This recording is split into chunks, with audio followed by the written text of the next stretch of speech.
इस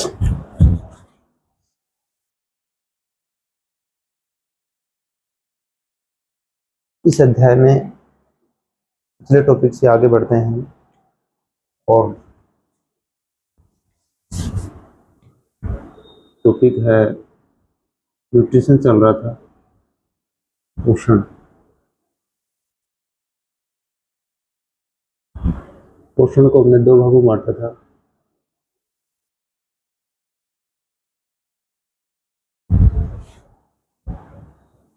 जब इस टॉपिक की समरी का जब अध्ययन किया था तो उसमें मैंने कहा था कि भाई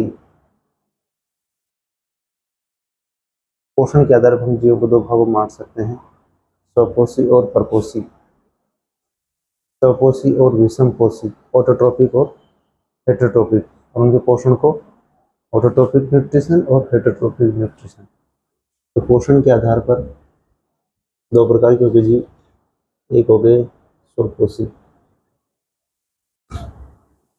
स्वपोषी ऑटोट्रोपिक,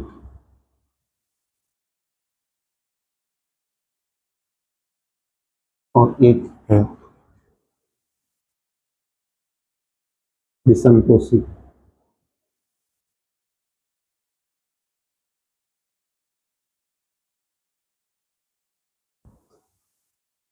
विषमपोषी पोषण।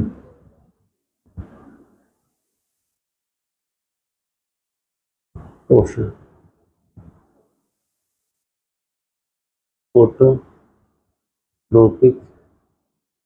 Nutrition, nutrition. और इसको हम क्या कह सकते हैं, हेटेरोट्रोपिक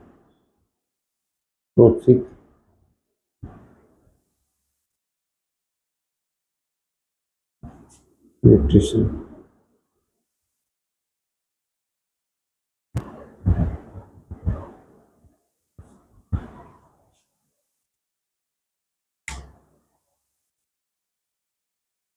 देखो ये सारी चीज़ें बुकों में लिखी हुई हैं। मेरा मकसद है कि इसको सरल भाषा में आप तक मैं प्रेषित कर सकूं और लर्निंग हो सके, अधिगम, आप इस चीज़ को सीख सकें। मेरा ऑब्जेक्टिव यही है। और सिंपल भाषा में हम देखते हैं कि इसके अर्थ को समझने के प्रयास करते हैं। स्वपोषी जो है स्वयं अपना खुद पोषी। देखो दो शब्द हैं इसमें, ऑटो और ट्रोपिक। जैसे यहाँ बात करें हम, एक तो शब्द इसमें हेटेरो, एक ग्रीक शब्द है हेटेरो। हेटेरो का अर्थ है अन्य या दूसरा या भिन्न, और दूसरा शब्द इसमें ट्रोपिक,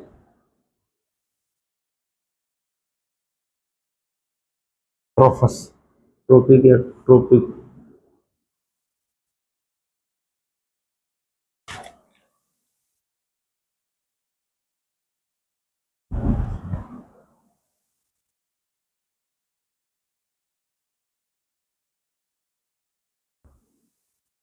ये ग्रीक शब्द से बना है हेटेरो,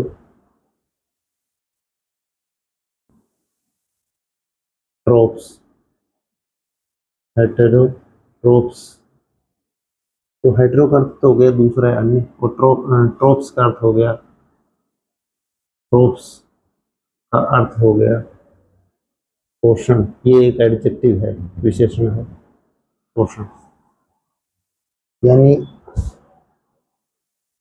वे जीव जो पोषण, वे जीव जो अपना पोषण के लिए दूसरे जीवों पर निर्भर होते हैं, दूसरे जीवों से पोषण प्राप्त करते हैं, वो तो विषमपोषी हो गई।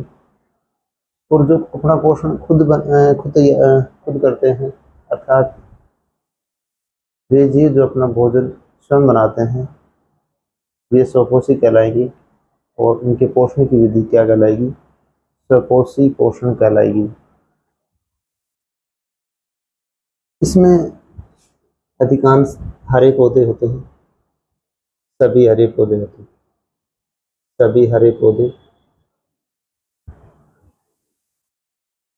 इसके अलावा कुछ BGA, ब्लू ग्रीन एल्गी, नील हरित शैवाल,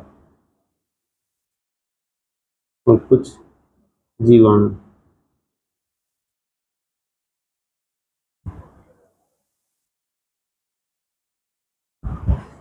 स्वपोषी पोषण किसे कहेंगे? वे जीवधारी जो जो सरल अकार्बनिक पदार्थों से जटिल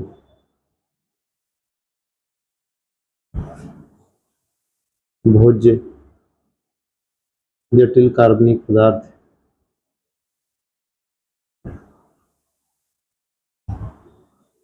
जटिल कार्बनिक भोज्य पदार्थ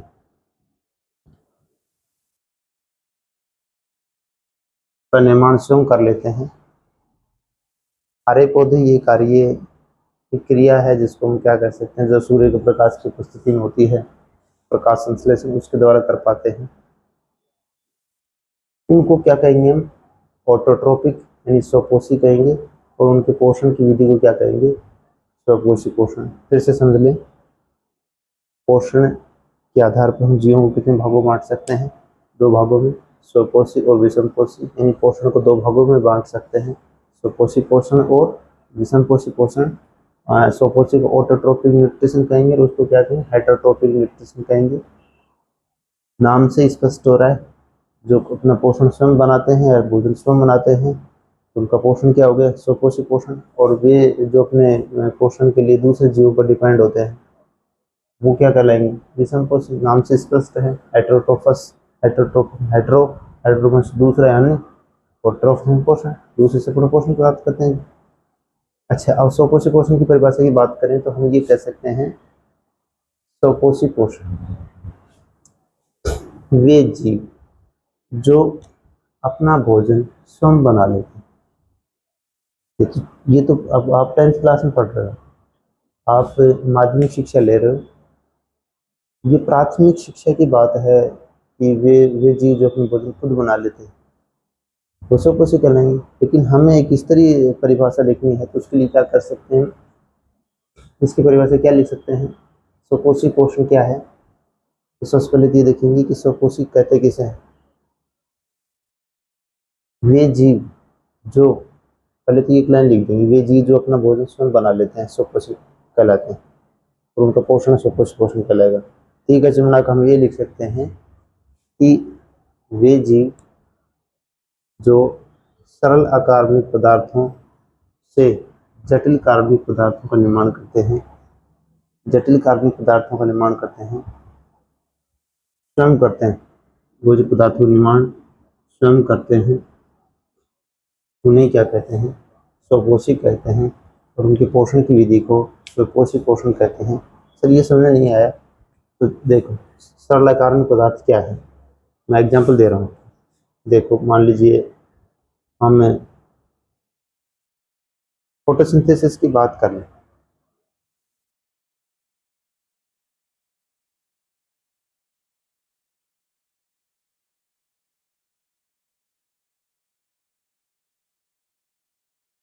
इससे बन क्या रहा है?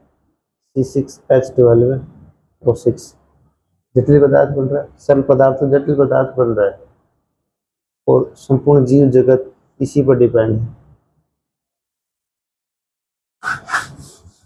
स्वपोषी कौन होंगे? सभी हरे पौधे होंगे, नील हरित शैवाल होंगे, कुछ जीवाणु होंगे, ब्लू ग्रीन एल्गी, नील हरित शैवाल।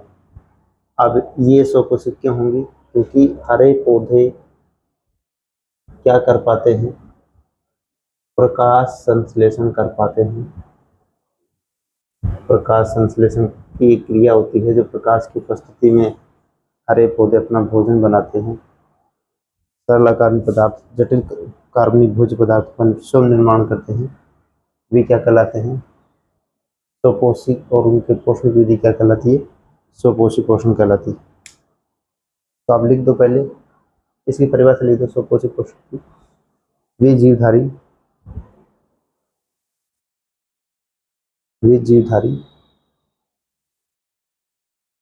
जिसमें वे जीवधारी जिसमें अधिकांशतः हरे पौधे, वे जीवधारी जिसमें अधिकांशतः हरे पौधे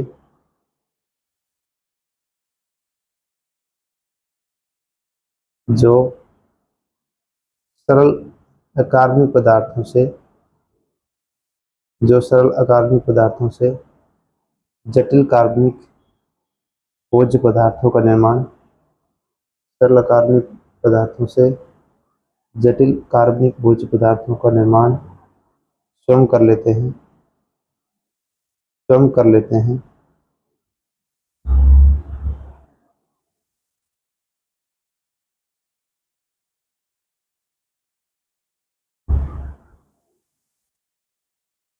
स्वयं कर लेते हैं उन्हें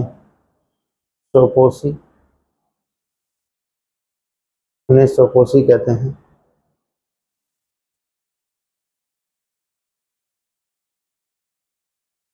और उनके पोषण को स्वपोषी पोषण कहते हैं।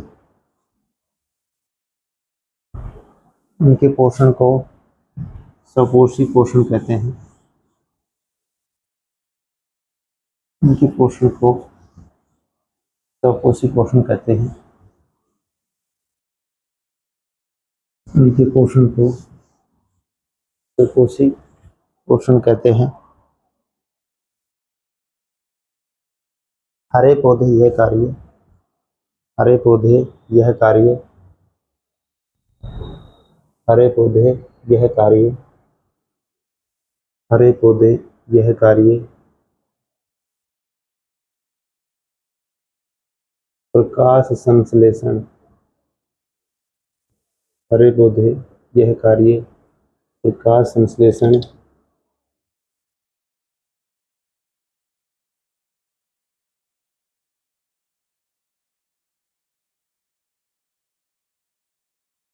द्वारा कर पाते हैं, प्रकाश संश्लेषण क्रिया द्वारा करते हैं।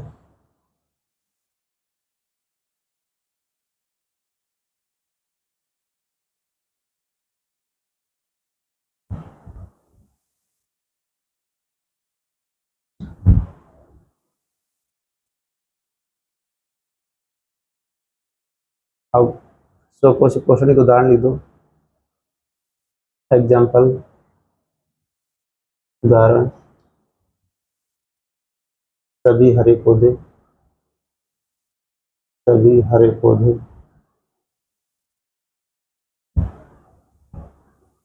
सभी हरे पौधे बीजीए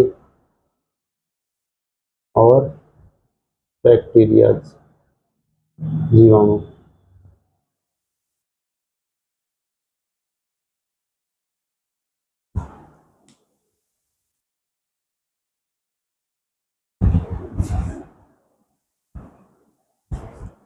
जीवाणु। अच्छा, यहाँ तक हो गया।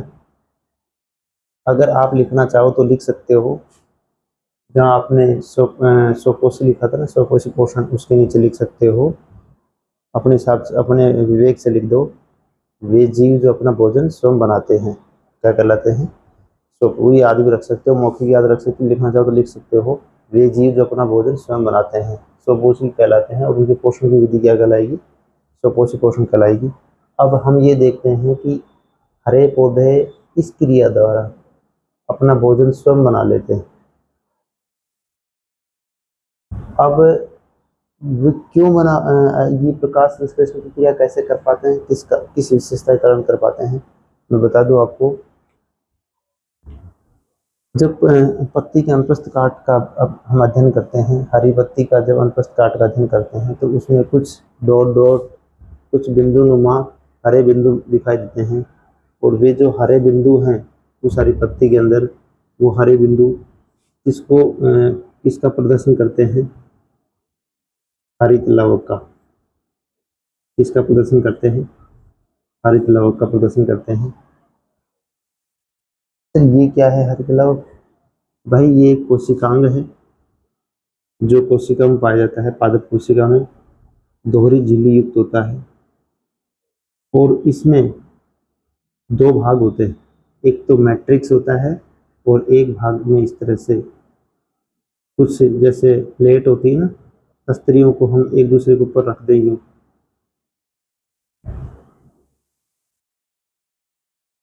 इस तरह से। उनका ये जो भाग है, ये भाग क्या कहलाता है? ग्रेनम कहलाता है। हरे पौधे की हरे पत्ती, जब पौधे की पत्ती का हम अनुप्रस्थ काट का अध्ययन करते हैं, टीएस सेक्शन, ट्रांसवर्स सेक्शन का जब अध्ययन करते हैं तो उसमें कुछ हरे बिंदु दिखाई देते हैं। ये हरे बिंदु क्या कहलाते हैं? हरित लवक कहलाते हैं। हरित लवक क्या होता है? एक पादप कोशिका का एक कोशिकांग होता है जिसमें दो भाग होते हैं, जिस दोहरी झिल्ली के अंदर दो भाग होते हैं, स्ट्रोमा और ग्रेनम। तो ग्रेनम जो भाग है उसके अंदर क्या होता है कि कुछ सिक्के नुमा या प्लेट नुमा कुछ संरचनाएं मिलती हैं और उन संरचनाओं को हम क्या कह सकते हैं? थैलेकोइड। थैलेकोइड, उन संरचनाओं को क्या कह सकते हैं? थैलेकोइड्स कह सकते हैं। और थैलेकोइड्स के अंदर क्या होते हैं? क्वांटासोम होते हैं। और क्वांटासोम में क्या होते हैं?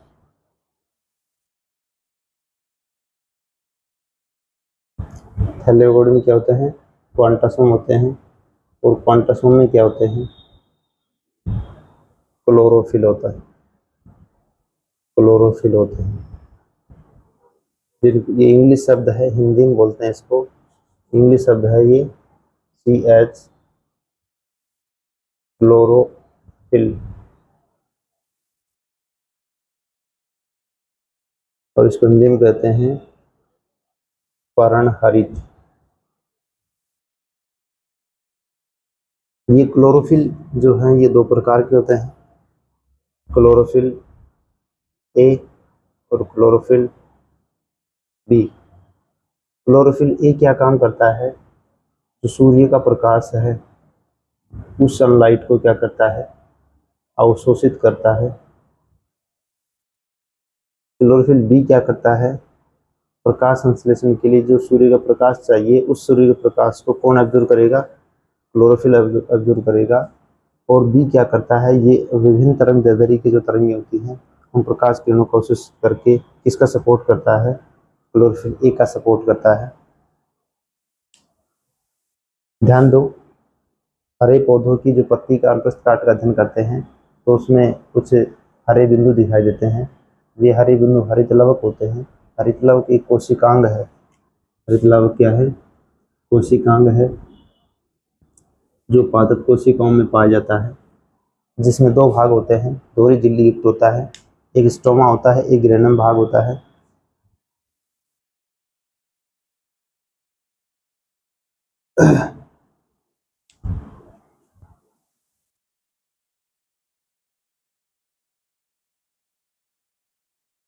ग्रेना, दो भाग होते हैं इसके। जो ग्रेना भाग होता है उसमें थैलेकोइड्स कुछ जैसे तस्तरी होती है, तस्तरियों को ऊपर नीचे रख देते हैं इस तरह से, या सिक्कों को ऊपर नीचे रखते हैं इस तरह से। सिक्के नुमा या प्लेट्स के कुछ गुच्छे होते हैं, कुछ पैकेट्स मिलते हैं और जिनको क्या कहते हैं? थैलेकोइड्स कहते हैं। क्या कहते हैं? थैलेकोइड्स कहते हैं। और थैलेकोइड्स में क्या होते हैं? क्वांटासोम होते हैं। और क्वांटासोम में क्या होते हैं? थैलेकोइड्स कहते हैं। थैलेकोइड्स में क्या होते हैं? क्वांटासोम होते हैं। क्वांटासोम में क्या होते हैं? क्लोरोफिल होते हैं। क्या होते हैं? पर्णहरित होते हैं। जैसे 230 से लगभग 250 तक होते हैं। और ये क्लोरोफिल क्या काम करते हैं? क्लोरोफिल दो प्रकार के होते हैं, क्लोरोफिल ए और क्लोरोफिल बी। ये सूर्य के प्रकाश को अवशोषित करते हैं। आगे की बात करते हैं। हरे पौधे जो हैं वो और लवक की बात करें तो ये हरित लवक क्या काम करेगा? यही वह स्थान है, यही वह स्थान है जहाँ क्या होता है? कौन सी क्रिया होती है? ये क्रिया होती है। ये क्रिया कहाँ होगी? कौन सी क्रिया? प्रकाश संश्लेषण की क्रिया कहाँ संपन्न होती है? हरित लवक में। पादप कोशिका का जो हरा भाग होता है, उस हरे भाग में जो हरित लवक होता है, हरित लवक के भी कौन से भाग में, गिरेना भाग में, गिरेना भाग में, गिरेना भाग में प्रकाश संश्लेषण की क्रिया होती है। अर्थात भोजन का निर्माण पौधों में यही होता है, अर्थात कहाँ होता है, हरित लवक में होता है। वैसे लवक की बात करें तो लवक भी 3 प्रकार के होते हैं, वर्णी, अवर्णी, वर्णी, अवर्णी और हरित लवक। तो हरित लवक हरे रंग के होते हैं, वर्णी रंग अलग अलग रंग के होते हैं, जैसे फूलों के रंग अलग अलग होते हैं, टमाटर का रंग होता है, ये अलग अलग वर्णक होते हैं। एक होता है अवर्णी, और ये अवर्णी जो लवक होते हैं, इनमें क्या होता है, भोजन का संग्रह होता है, भोजन का क्या होता है, संग्रह होता है। और जिस जिस भोजन के जिस अवयव का संग्रह होता है उसके आधार पर उसका नाम दे दिया जाता है। अब जैसे हम बात करें प्रकाश संश्लेषण द्वारा स्टार्च का, ग्लूकोज का निर्माण होगा, ग्लूकोज को किस में स्टोर करेंगे, पौधे जो आवश्यकता से ज़्यादा जो ग्लूकोज होती है उसको स्टार्च के रूप में स्टोर करते हैं। तो वो स्टोर जिसमें करते हैं वो भी एक लवक होता है। तो कौन सा लवक होता है, एवोनी लवक होता है, जो क्या करता है, भोजन का संग्रह करता है। और वह लवक जिसमें स्टार्च का संग्रह होता है उसको हम क्या कहते हैं, मंड लवक कहते हैं, अर्थात स्टार्च क्लोरोप्लास्ट कहते हैं। इसको हिंदी में बोलते हैं, इसको इंग्लिश में बोलते हैं क्लोरोप्लास्ट।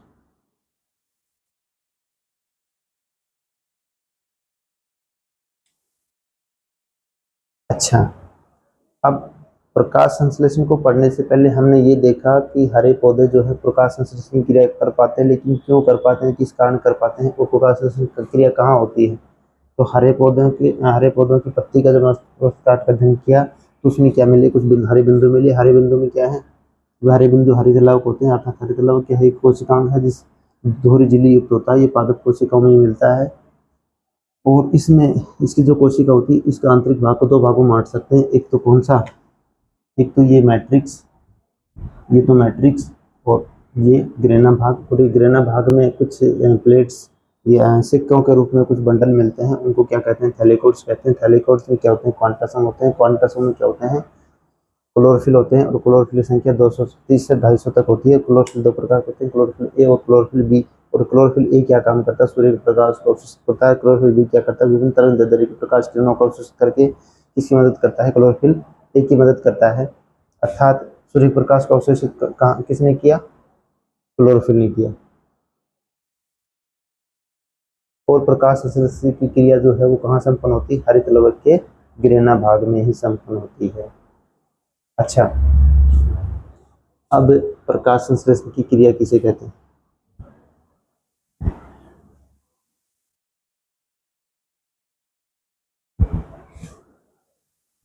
ये एक रिएक्शन के द्वारा समझा रहा हूँ आपको। 6CO2 प्लस 12H2O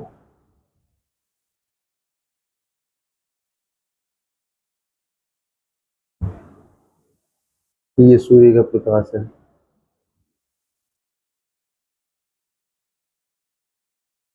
और ये अनाहरित है।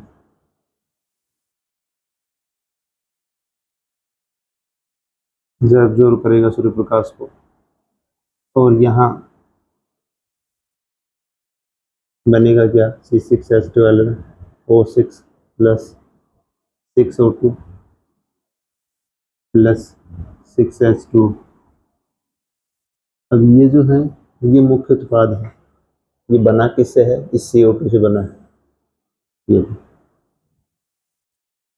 और जल का अपघटन हुआ है, जल के अपघटन होने से हाइड्रोजन और ऑक्सीजन का निर्माण होता है। तो ये तो कार्बन डाइऑक्साइड का क्या हो गया, अपचयन हो गया। और यहाँ ये मैं अपचयी और उपचयी में बताया था जब समझाया था मैंने आपको। CO2 ये 2 हैं, ये क्या है, ये तो मुख्य उत्पाद हो गए। मुख्य उत्पाद, मुख्य उत्पाद आपसे पूछ सकते हैं कि प्रकाश संश्लेषण की क्रिया का मुख्य उत्पाद क्या है, तो क्या है ये ग्लूकोज है, अर्थात हम इसको क्या कह सकते हैं, कार्बोहाइड्रेट्स। कार्बोहाइड्रेट ये क्या है, सह उत्पाद है। अब इस प्रकाश संश्लेषण की परिभाषा देखो। सभी हरे पौधे सूर्य प्रकाश की उपस्थिति में वायुमंडल से CO2 लेते हैं, जड़ों द्वारा पानी का अवशोषण करते हैं, परागण की सहायता से कार्बोहाइड्रेट का निर्माण करते हैं। ये मुख्य उत्पाद होता है और CO2 और H2 सह उत्पाद के रूप में मिलते हैं। ये प्रकाशीय अभिक्रिया क्या कहलाती है, प्रकाश संश्लेषण कहलाती है। और ये क्रिया कौन करते हैं, सभी हरे पौधे करते हैं। प्रकाश संश्लेषण में 3 बिंदु हो गए, सिलेबस के अनुसार बता रहा हूँ। फर्स्ट पॉइंट इसमें आ गया, पर्णहरित की क्लोरोफिल द्वारा किसका अवशोषण होगा, सूर्य प्रकाश का क्या होता है, अवशोषण होगा। दूसरा इसमें क्या होता है कि जो सूर्य की जो ऊर्जा है, प्रकाश ऊर्जा, अर्थात ऊर्जा का रूपांतरण होगा ना, सौर ऊर्जा का कौन सी ऊर्जा में, रासायनिक ऊर्जा में रूपांतरण होता है, 2 पॉइंट।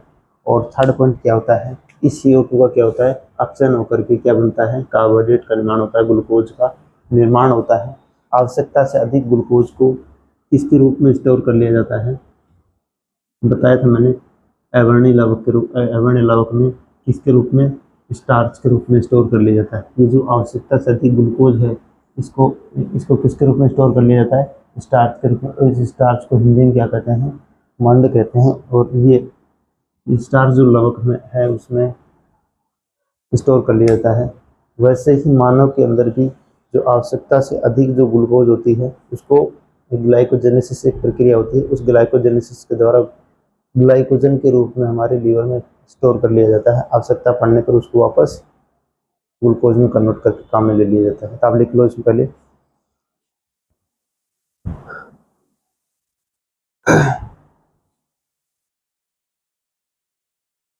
प्रकाश संश्लेषण की क्रिया का चिन्ह बना के लिखना। प्रकाश संश्लेषण की क्रिया, प्रकाश संश्लेषण की क्रिया सभी हरे पौधे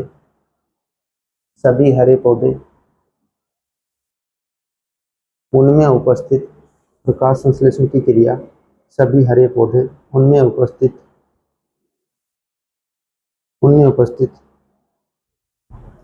कोशिकांग हरित लवक के कारण कर पाते हैं, उनमें उपस्थित हरित लवक के कारण कर पाते हैं।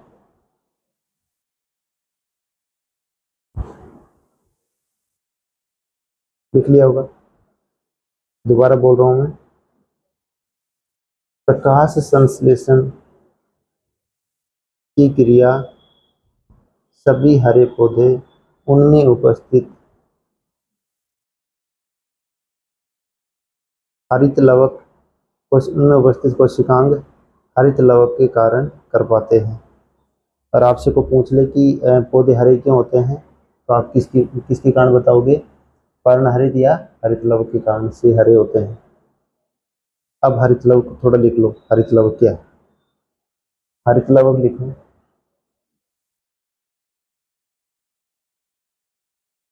हरित लवक,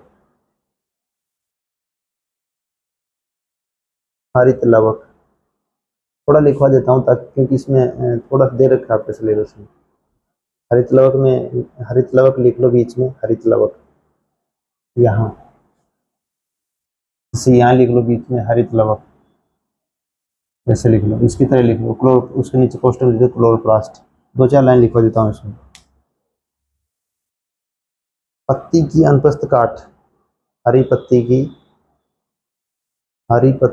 अनुप्रस्थ काट, हरी पत्ती की अनुप्रस्थ काट,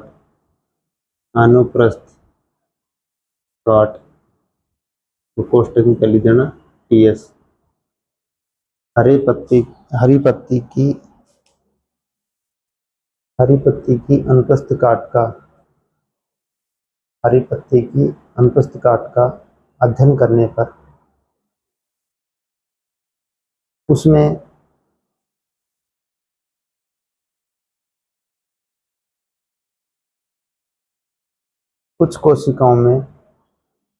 कुछ कोशिकाओं में हरे रंग के बिंदु दिखाई देते हैं।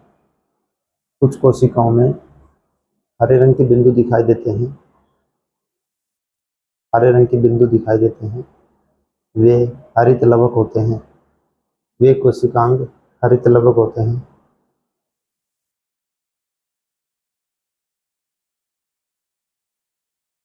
हरित लवक होते हैं। और ये पत्ती के अनुप्रस्थ का चित्र भी है आपके सिलेबस में, वो मैं बनवा दूंगा। स्थिति कच्चे मड़ा के लिखो। सभी हरे पौधों में सभी हरे पौधों में अधिकांश हरित लवक सभी हरे पौधों में अधिकांश हरित लवक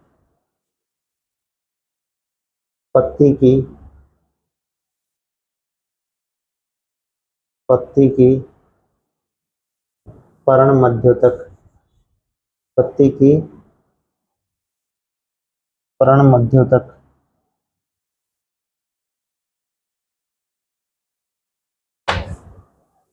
पत्ती की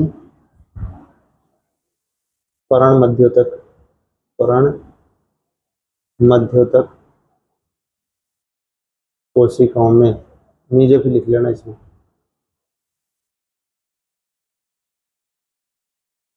पर्ण मध्य तक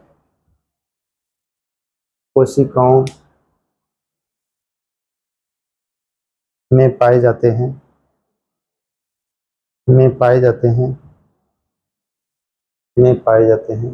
पर्ण मध्य तक कोशिकाओं में पाए जाते हैं। हरित लवक लिखते रहना। हरित लवक दोहरी झिल्ली युक्त कोशिकांग है। हरित लवक दोहरी झिल्ली युक्त कोशिकांग है जिसके आंतरिक भाग को दो भागों में बांटा गया है।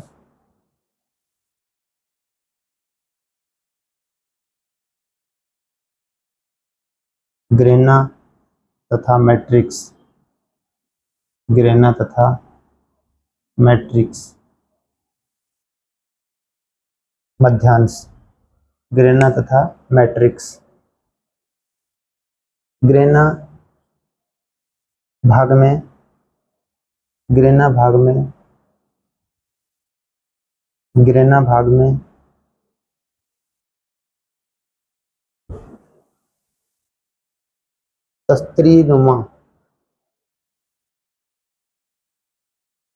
तस्त्रीनुमा या सिक्कों के चट्टे के ढेर के रूप में गिरेना भाग में तस्त्री या सिक्कों के चट्टे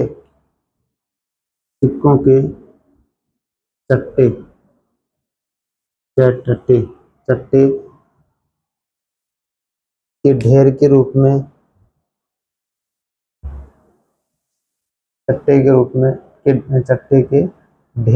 में थैलेकोइड्स पाए जाते हैं।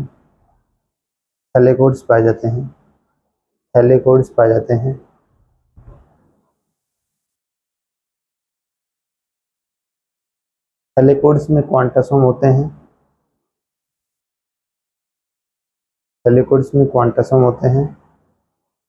और क्वांटोसोम में क्या होते हैं?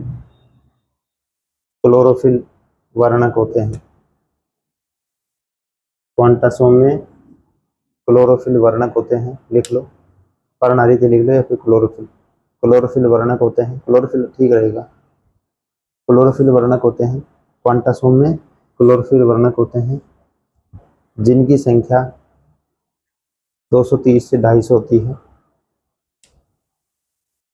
क्वांटासोम में क्लोरोफिल वर्णक होते हैं जिनकी संख्या 230 से 250 तक होती है।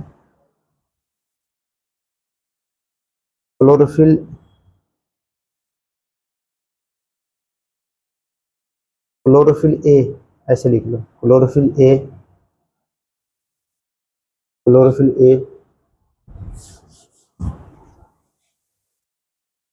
सूर्य के प्रकाश का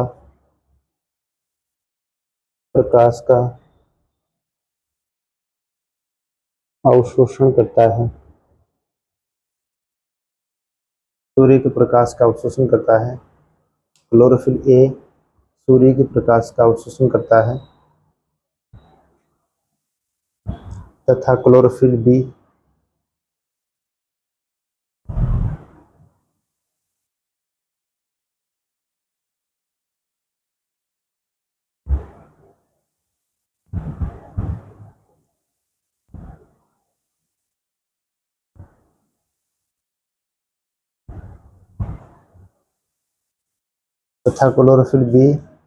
विभिन्न तरंगदैर्घ्य प्रकाश का अवशोषण करके क्लोरोफिल ए की मदद करता है। विभिन्न तरंगदैर्घ्य के प्रकाश का अवशोषण करके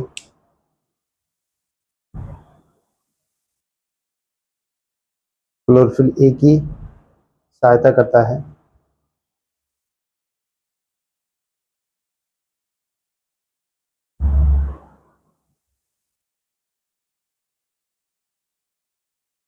अर्थात हम ये कह सकते हैं, अर्थात क्लोरोफिल ही क्या करता है, सूर्य के प्रकाश का अवशोषण करता है। ठीक है, जमुना के लिए नीचे लास्ट में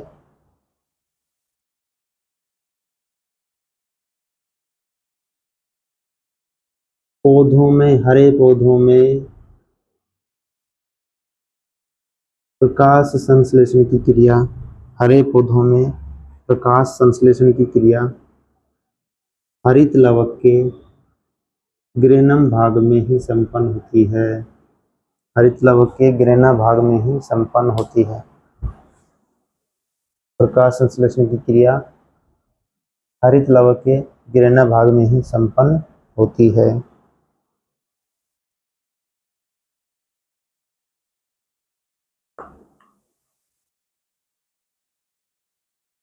प्रकाश संश्लेषण पढ़ना चाह रहे हैं, उससे पहले हमें हमारी नॉलेज में ये होना चाहिए, हमारी जानकारी में ये होना चाहिए कि प्रकाश संश्लेषण की क्रिया कौन कर पाते हैं, हरे पौधे। हरे क्यों होते हैं, पर्णहरित के कारण।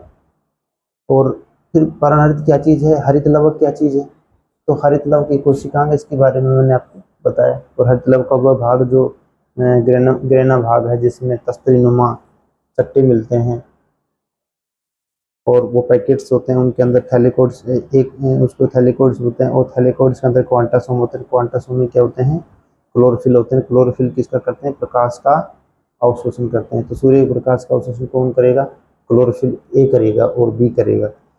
और ये सूर्य प्रकाश अवशोषित करेगा तो प्रकाश संश्लेषण की क्रिया कहाँ संपन्न होती है, ग्रेना भाग में।